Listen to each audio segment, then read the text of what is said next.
ನಮಸ್ಕಾರ news 18 digital content ಗೆ ಸ್ವಾಗತ. ನಾನು ಧನುಶ್ರೀ ಪೂಜಾರಿ. ತಾನೇ ಸಾಕಿದ ಗಿಣಿ ಇವತ್ತು ತನ್ನನ್ನೇ ಹದ್ದಾಗಿ ಕೂಗ್ತಾ ಇದೆ. ಸದಾ ಭಯೋತ್ಪಾದನೆಯನ್ನೇ ಉಸಿರಾಡುವ ಪಾಪಿಗಳಿಗೆ ತಾನೇ ನೀರೆರೆದು ಪೋಷಿಸಿದ ಉಗ್ರರು ತಮ್ಮ ಬುಡಕ್ಕೆ ಕೈ ಹಾಕಿದ್ದಾರೆ. ಟೆರರಿಸ್ಟ್ಗಳನ್ನ ಒಡಿಯಲ್ಲಿ ಕಟ್ಕೊಂಡು ಭಯೋತ್ಪಾದನೆಯನ್ನೇ ಹೆಮ್ಮರವಾಗಿ ಬೆಳೆಸಿದ ಪರಮ ಪಾಪಿಗಳು ಈಗ ಅಕ್ಷರಶಃ ಕಂಗಾಲಾಗಿದ್ದಾರೆ. ತಾಲಿಬಾನಿಗಳೇ ಪಾಕ್ ವಿರುದ್ಧ ಕತ್ತಿ ಮಸೀತಾಯಿತು, ಭಾರೀ ಪೆಟ್ಟು ನೀಡುವ ಎಚ್ಚರಿಕೆಯನ್ನು ರವಾನಿಸಿದ್ದಾರೆ. ಇತ್ತ ಪಾಕಿಗಳು ಉತ್ತರನ ಪೌರುಷ ಒಲೆ ಮುಂದೆ ಅನ್ನೋ ತರ ಮಾತಲೆ ವಾರ್ ಬಗ್ಗೆ ಪುಂಖಾನುಪುಂಖವಾಗಿ ಪುಂಗುವ ಈ ರಣಹೇಡಿಗಳು ಭಾರತ ಮೇಲೆ ಗೂಬೆ ಕೂರಿಸುವ ಕೆಲಸ ಮಾಡ್ತಿದ್ದಾರೆ. ಅಫ್ಘಾನ್ ಭಾರತದ ಕೈಗೊಂಬೆಯಂತಿದೆ. ಶಾಂತಿ ಮಾತುಕತೆ ವಿಫಲವಾಗೋಕೆ ಭಾರತನೇ ಕಾರಣ ಅಂತ ಆಧಾರ ರಹಿತ ಆರೋಪವನ್ನ ಮಾಡ್ತಾ ಇದೆ.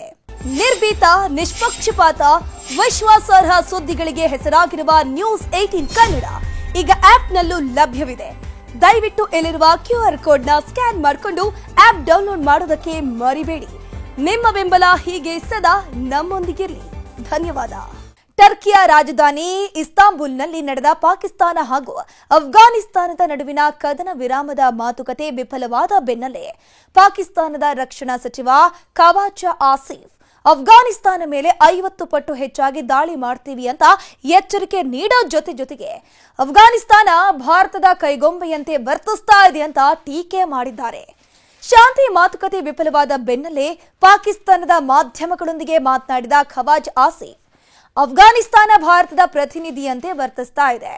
ಒಂದು ವೇಳೆ ಮತ್ತೆ ಅಫ್ಘಾನ್ ಪಾಕಿಸ್ತಾನದ ಮೇಲೆ ಆಕ್ರಮಣ ನಡೆಸೋಕೆ ಮುಂದಾದ್ರೆ ನಾವು ಅದರ ಮೇಲೆ 50 ಪಟ್ಟು ಹೆಚ್ಚಿನ ದಾಳಿಯನ್ನ ಮಾಡ್ತೀವಿ ಅಂತ ಎಚ್ಚರಿಕೆಯನ್ನ ಕೊಟ್ಟಿದ್ದಾನೆ.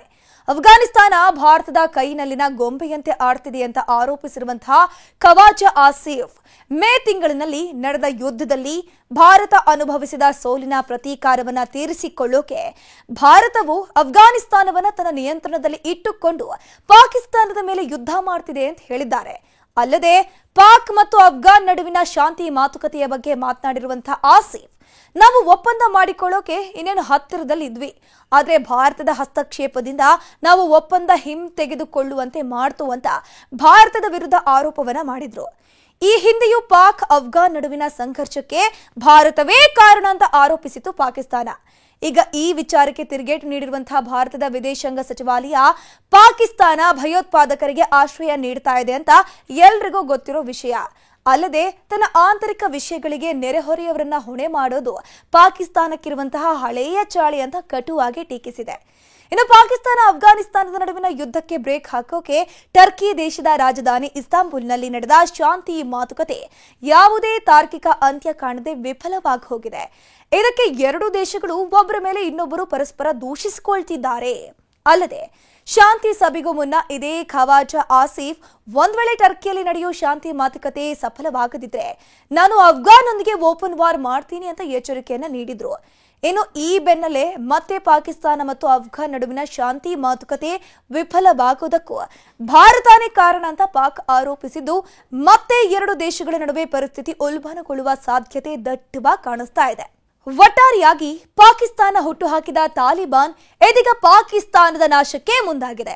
ದಶಕಗಳ ಹಿಂದೆ ಭಾರತದ ಮೇಲೆ ಛೂ ಬಿಡೋಕೆ ಪಾಕಿಸ್ತಾನ ಹುಟ್ಟುಹಾಕಿದ್ದ ತಾಲಿಬಾನ್ ಇದೀಗ ಪಾಕಿಸ್ತಾನದ ವಿರುದ್ಧವೇ ತಿರುಗಿ ಬಿದ್ದಿದೆ.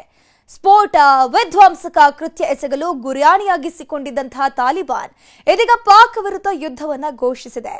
ಅಲ್ಲದೆ ಪಾಕಿಸ್ತಾನವನ್ನ ವಶಪಡಿಸಿಕೊಂಡು ನಾಶ ಮಾಡುವುದಾಗಿ ಶಪಥ ಕೈದಿದೆ. ಹೀಗಾಗಿ ಮುಂದಿನ ದಿನಗಳಲ್ಲಿ ಈ ಸಮರ ಯಾವ ರೂಪ ಪಡೆಯುತ್ತೆ ಅಂತ ಕಾದ್ ನೋಡಬೇಕು. ನಿರ್ಭೀತ, ನಿಷ್ಪಕ್ಷಪಾತ, ವಿಶ್ವಾಸಾರ್ಹ ಸುದ್ದಿಗಳಿಗೆ ಹೆಸರಾಗಿರುವ ನ್ಯೂಸ್ 18 ಕನ್ನಡ ಈಗ ಆಪ್ನಲ್ಲೂ ಲಭ್ಯವಿದೆ. ದಯವಿಟ್ಟು ಇಲ್ಲಿರುವ QR ಕೋಡ್ನ ಸ್ಕ್ಯಾನ್ ಮಾಡಿಕೊಂಡು ಆಪ್ ಡೌನ್ಲೋಡ್ ಮಾಡೋದಕ್ಕೆ ಮರಿಬೇಡಿ. ನಿಮ್ಮ ಬೆಂಬಲ ಹೀಗೆ ಸದಾ ನಮ್ಮೊಂದಿಗಿರಲಿ. ಧನ್ಯವಾದ.